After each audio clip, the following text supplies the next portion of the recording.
नमस्कार उज्जैन, मैं शिखा यादव स्वागत करती हूँ आपका भय न्यूज के 16 जून गुरुवार शाम के बुलेटिन में। तो चलिए देखते हैं अब तक की कुछ खास खबरें। इस बुलेटिन के प्रायोजक है आरके डेवलपर्स। शानदार घर खरीदें अब अपने बजट में।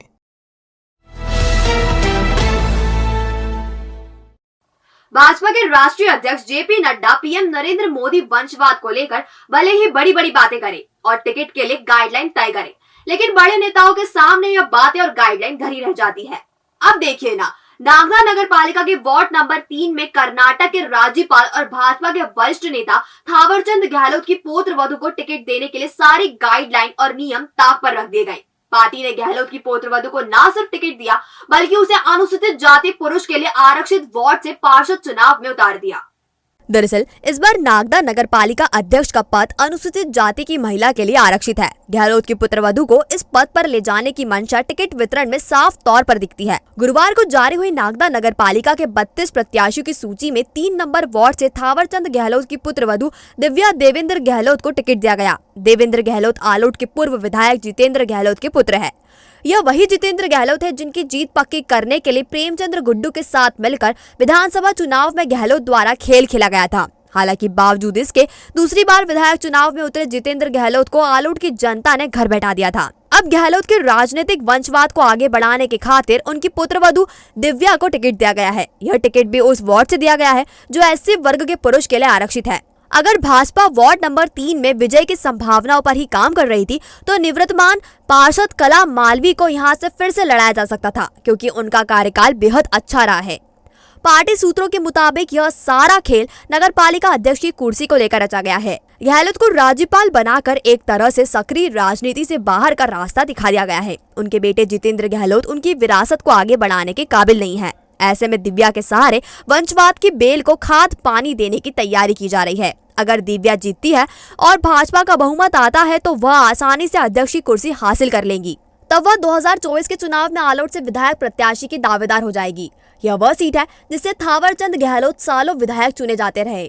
बहरहाल भाजपा के टिकट वितरण को लेकर खासा असंतोष है और लोग यह कह रहे हैं कि भाजपा उस हाथी की तरह है जिसके खाने के दांत कुछ और होते हैं और दिखाने के कुछ और। पूरे मामले को लेकर नागदा में विरोध के स्वर उठ रहे हैं, खासकर दिलीप सिंह शेखावत को लेकर।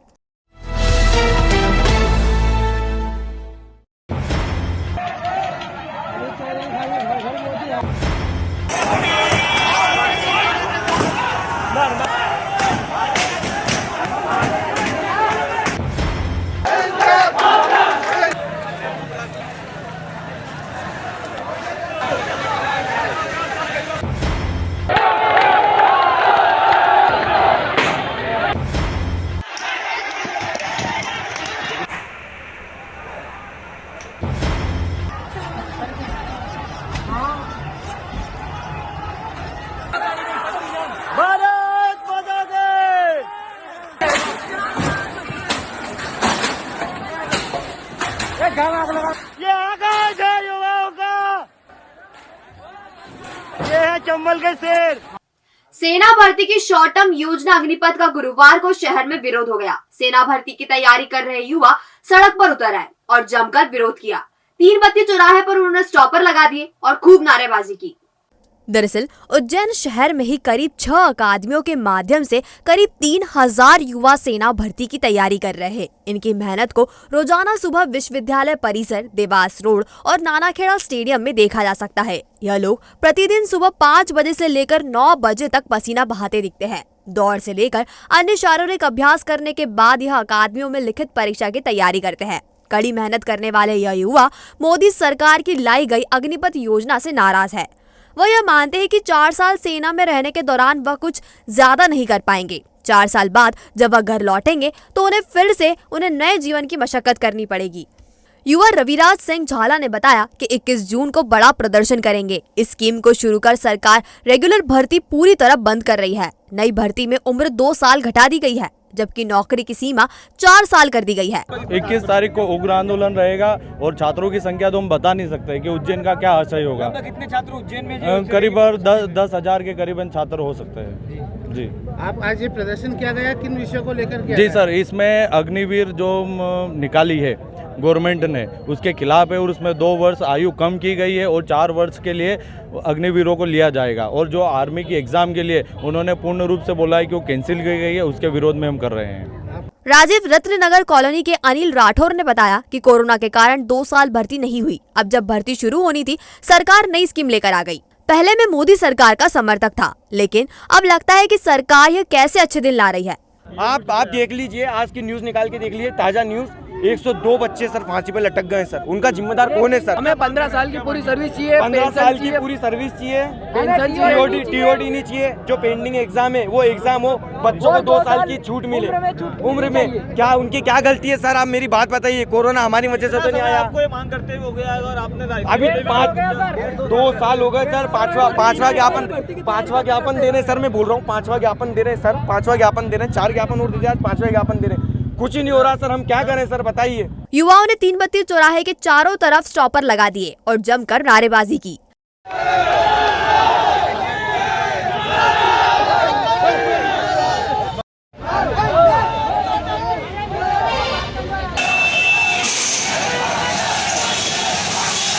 करीब 1 घंटे तक चले प्रदर्शन के बाद युवाओं ने थमने से पहले मौके पर मौजूद टीआई माधव नगर मनीष लोधा, नीलगंगा थाना प्रभारी तरुण कोयल को ज्ञापन सौंपा। इसके बाद उन्होंने स्टॉपर हटा दिए और ट्रैफिक फिर से सामान्य हो गया। प्रदर्शन के दौरान भारी पुलिस फोर्स तैनात रखा गया। युवाओं ने चेतावनी दी कि अगर सरकार ने स्कीम वापस नहीं ली तो इसका अंजाम बहुत बुरा होगा। अभी सिर्फ ट्रेलर दिखाया है, पिक्चर 21 जून को दिखाई जाएगी। इस दिन युवा बड़ा आंदोलन करेंगे। यहाँ हम आपको बता दें कि सेना का मामला सामरिक महत्व का है और उसमें 4 साल के लिए होने वाली भर्ती अपने आप में कई सवाल खड़े करेगी। 4 साल के लिए युवा सेना ज्वाइन करेंगे, अगर कर ली तो 4 साल बाद वह क्या करेंगे? पेंशन उन्हें मिलेगी नहीं और 11 लाख की राशि से नया रोजगार खड़ा करना उस समय में तब बड़ा मुश्किल होगा। नगरीय निकाय चुनाव के लिए नामांकन दाखिल करने का सिलसिला शुरू हो गया। गुरुवार को शिव मुहूर्त में कांग्रेस के महापौर पद के प्रत्याशी महेश परमार ने अपना नामांकन दाखिल कर दिया। महेश परमार गुरुवार दोपहर 2:30 पर मुट्ठीभर समर्थकों के साथ बिना किसी शोर शराबे के नामांकन फॉर्म जमा करने पहुंचे। उनके साथ शहर कांग्रेस अध्यक्ष रवि भदौरिया, नगर निगम के पूर्व नेता प्रतिपक्ष राजेंद्र वशिष्ठ तथा अन्य कांग्रेसी उपस्थित थे। प्रशासनिक संकुल जिला पंचायत की सीईओ अंकिता ठाकरे ने परमार का फॉर्म लिया। परमार ने बताया कि उन्होंने शुभ मुहूर्त में नामांकन दाखिल किया है। वरिष्ठ ज्योतिष पंडित आनंद शंकर व्यास ने उनके लिए समय निर्धारित किया था। मीडिया से परमार ने कहा कि जनहित के मुद्दों को लेकर वह उज्जैन की जनता के बीच जा रहे हैं। भाजपा प्रत्याशी मुकेश चटवाल से मुकाबले के बारे में उन्होंने कहा कि इसका फैसला तो उज्जैन की जनता जनार्दन करेगी। सर्वप्रथम तो हमने भगवान गणेश जी का और महाकाल का आशीर्वाद तो पहले लिया था। सर्वप्रथम सबका आपके जय श्री महाकाल।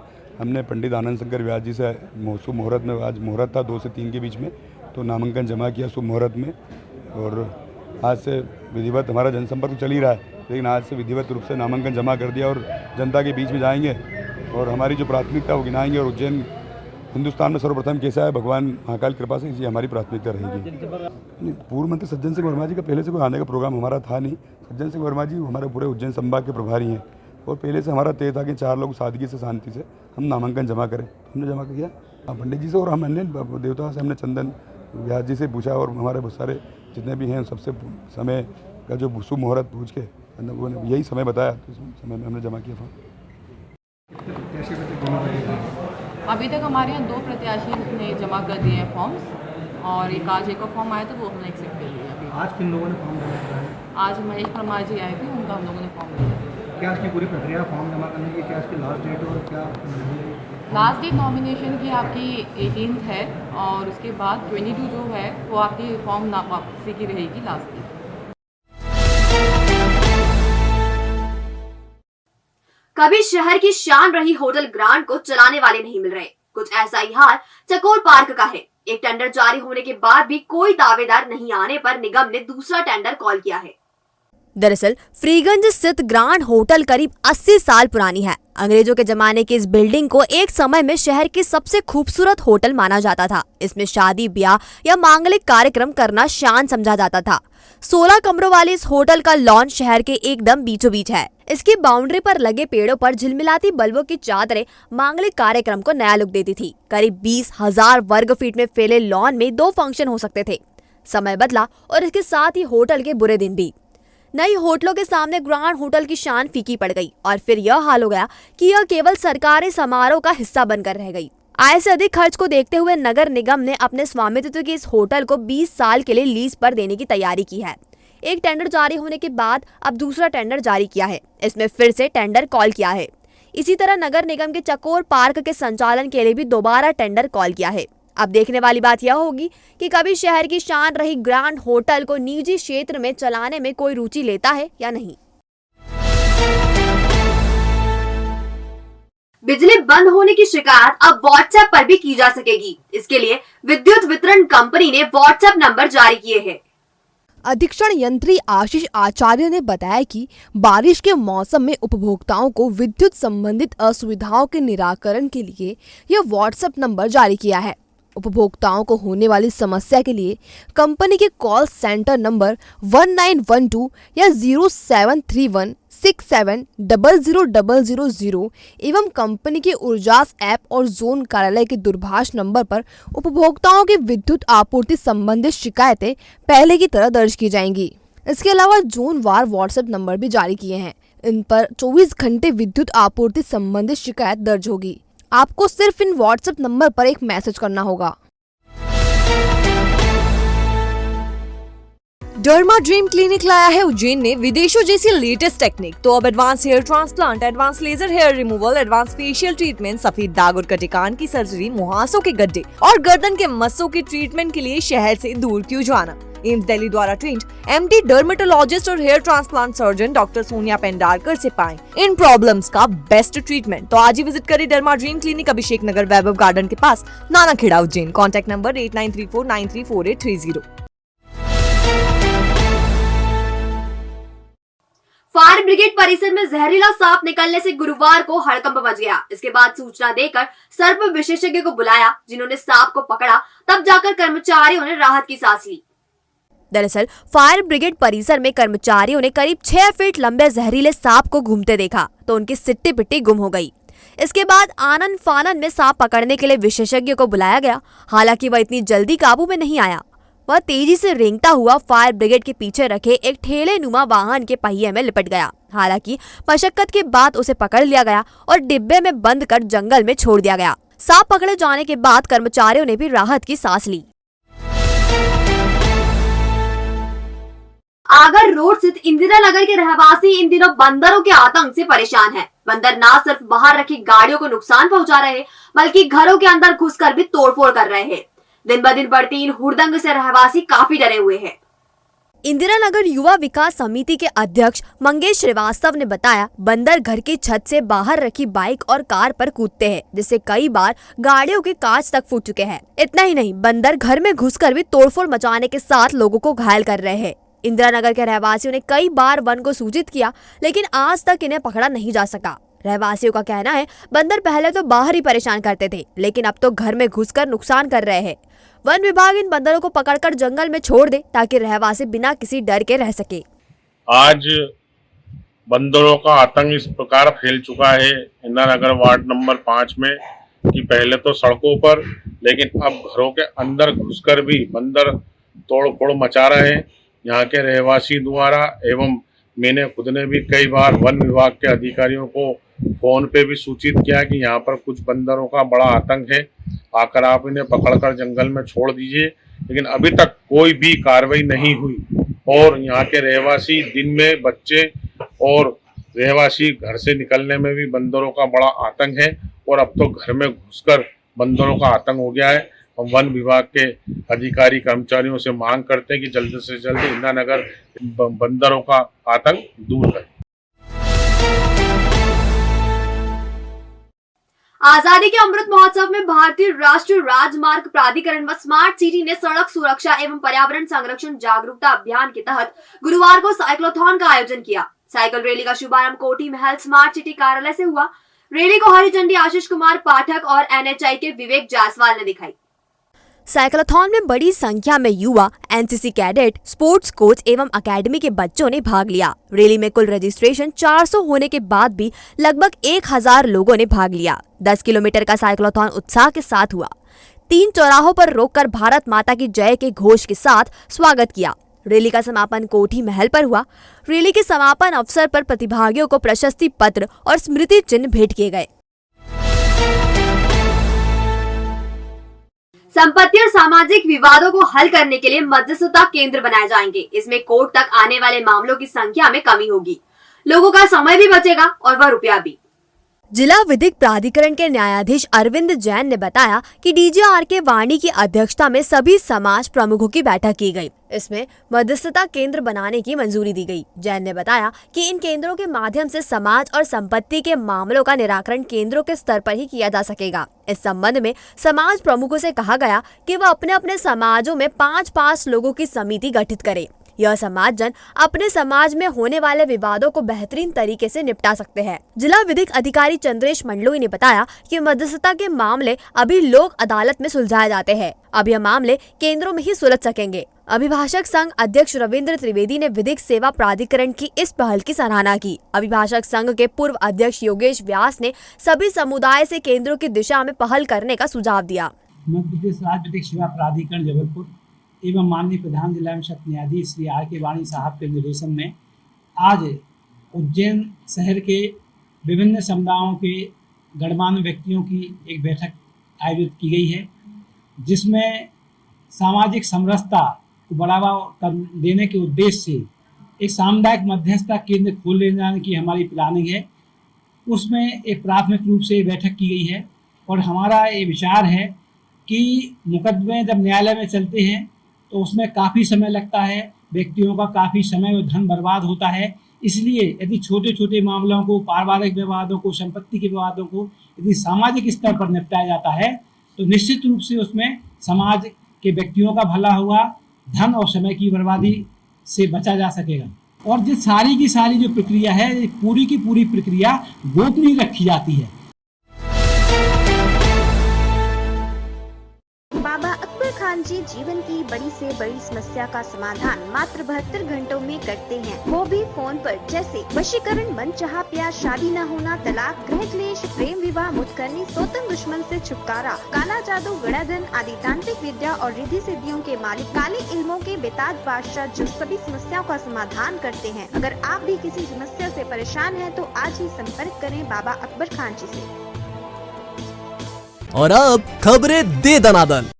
नगरीय निकाय चुनाव के लिए कलेक्टर एवं जिला निर्वाचन अधिकारी आशीष सिंह ने उज्जैन नगर निगम के 67 सेक्टरों के मतदान केंद्रों के लिए जोनल सेक्टर ऑफिसर नियुक्त कर दिया है। इसके साथ ही नगरीय निकाय उन्हेल में 2, माखड़ोन में 4, महिदपुर में 3, नागदा में 7, खासरोड में 3, तराना में 5, बड़नगर में 6 सेक्टर ऑफिसर। नगरीय निकाय चुनाव के लिए नियुक्त मास्टर ट्रेनर्स का प्रशिक्षण विक्रम कीर्ति मंदिर में दिया गया। प्रशिक्षण सहायक नोडल अधिकारी संदीप नाड़कर्णी, विजय सुखानी, मनोज हिंगे, राजेश प्रकाश गुप्त ने दिया। भिक्षुका के उन्मूलन के संबंध में 17 जून को बैठक आयोजित की जाएगी।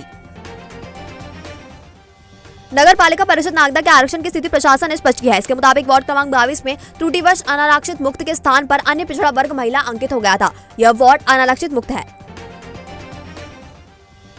पंचायत निर्वाचन के लिए मतपत्रों के 4 रंग निर्धारित किए गए हैं। पंच पद के लिए सफेद, सरपंच पद के लिए नीला, जनपद पंचायत सदस्य पद के लिए पीला और जिला पंचायत सदस्य के लिए गुलाबी मतपत्र होगा। पंचायत निर्वाचन मतपत्र और मतपेटी से होगा। संभागायुक्त संदीप यादव की अध्यक्षता में राज्य शासन के कर्मचारियों एवं उनके आश्रितों को मान्यता प्राप्त निजी चिकित्सालयों में उपचार की कार्योत्तर स्वीकृति देने के लिए शुक्रवार को दोपहर 12 बजे संभागायुक्त के कक्ष में बैठक होगी।